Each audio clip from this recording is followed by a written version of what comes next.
নবীন বক্তা নবীর স্লোগান দিচ্ছে, আল্লাহর স্লোগান। তাকে অনেকে মিথ্যা মামলা দিচ্ছেন।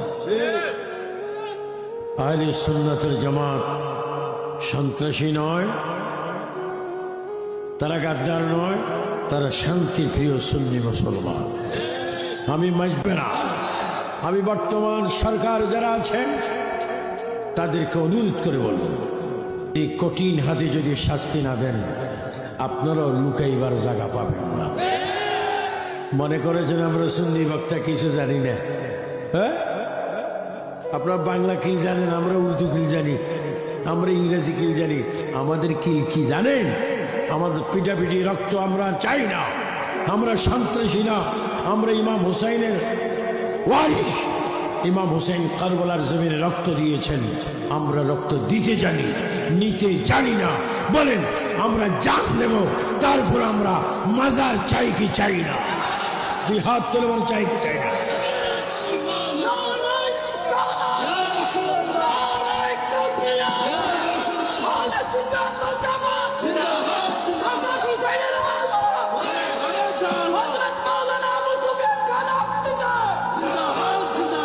আমার পন্ডাল আল্লাহর ওলিদের কসম খেয়ে বলছি, যদি সুন্নিয়তকে মাঠে নামাইতে চান তাহলে এই সমস্ত আন্দোলন তো করতেছেন। যদি সুন্নিরা মাঠে নামে আর গড়ে ফিরাইবার সুযোগ পাবেন না। বলেন সুন্নি জামাত কি এক না দুই? আমরা নবীর সৈনিক। ইসলাম ৭৭-এর মিল আছে। আমি যখন 1981, 82, 83, এখন থেকে প্রায় 41 বছর আগে বড়ুয়ার জমিনে, বড়ুয়ার কামিল সে মাদ্রাসায় যখন আমি তাকরির করি, এই বড়ুয়া আমি মাহফিল করেছিলাম আমার সৈয়দ মুর্শিদ কিবলা সৈয়দ মোহাম্মদ আওলাদ রসুল আবিদ শাহ মুজাদ্দিদি আল মাদানী সাথে। আজকে এসে আমি খুব খুশি। মনে হয় এই ফিল্ডে জান্নাতে যাবার আল্লাহর বান্দাদেরকে দেখা যাচ্ছে, নবীজির গোলামদেরকে দেখা যাচ্ছে, গৌসুল আজম মাঝভান্ডারীর আশিকদেরকে দেখা যাচ্ছে। অনেকে তো মাঝভান্ডার মানে বুঝে খালি ডোল, আর আমরা বুঝি মাঝভান্ডার মানে কোরআন শরীফ তেলাওয়াত,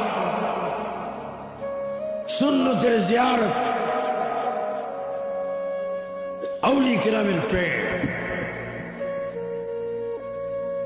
মাশাআল্লাহ, সবসময় একটা কোরআন শরীফ রাখবেন, কারণ কিছু দাড়িওয়ালা আছে কোরআন হাইজ্যাক করে। এগুলো হচ্ছে বিশ্ব বাটফার।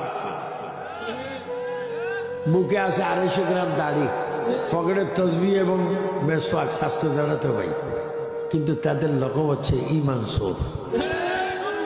জোর কিশোর আর গুরু শুরু করলেই গরু ইজ্জত যাইব, কুস্ত তো আমরাও খাই। হ্যাঁ, সবচেয়ে বড় হচ্ছে ইমান সোর। ইমান সোর যারা, তারা সব করতে পারে। আর যে নাকি একটা গরু সুর বলে এই একটা গজল বলছে মনে হয় নূর বাংলা, এটা আমার কোলে থাকতো। যাও, এই কোরআন কারীম এমন একটা কোরআন, এখানে 30 পারা। কয় পারা? কোরআন রে তোমার মধ্যে সূরা কয়টি? কোরআন বলবে আমার মধ্যে সূরা হচ্ছে 114টি। ও কোরআন, তোমার বাড়ি কোথায়? কোরআন বলবে আমার বাড়ি হচ্ছে লৌহ মাহফুজে। লৌহ মাহফুজ তোমাকে আল্লাহ কি দিয়ে বানিয়েছে? লৌহ মাহফুজ জবাব দিবে, কোরআনের বাড়ি জবাব দিবে আমি কোরআনের বাড়িকে আল্লাহ বানিয়েছেন আখিরি নবীর নূর দিয়ে। আর শয়তানরা বলে নবী হয়েছে 40 বছর বয়সে। যারা বলে নবী হয়েছে 40 বছর বয়সে, এরা কি আলেম না জালেম? এরা কি জান্নাতি না জাহান্নামে? এদেরকে ফেরেশতারা জাহান্নামের আগুন দিয়ে জুতা মারবে। কোথায়? বিয়ে টিয়েটা বাটা জুতা না, আগুনের জুতা। জাহান্নামে। আজকে এখানে আমি দেখতে পেলাম সুন্দর একটি প্রোগ্রাম, ঈদে মিলাদ ও আওলাদ রসুলের আগমন। এই কোরআন 114টি সূরা।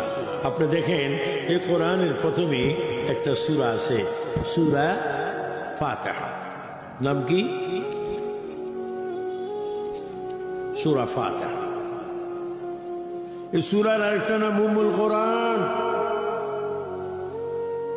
এই কোরআন শরীফ সূরা ফাতিহা নাজিল হলো কোথায় বলেন? কোথায়? আর সূরা বাকরা নাজিল হলো সুবহানাল্লাহ। এই কোরআন তোমার বাড়ির ও মাহফুজে, কিন্তু তোমাকে যখন পাঠ করি এক সূরা দেখা যায় মক্কায়, আর এক সূরা দেখা যায় মদিনায়।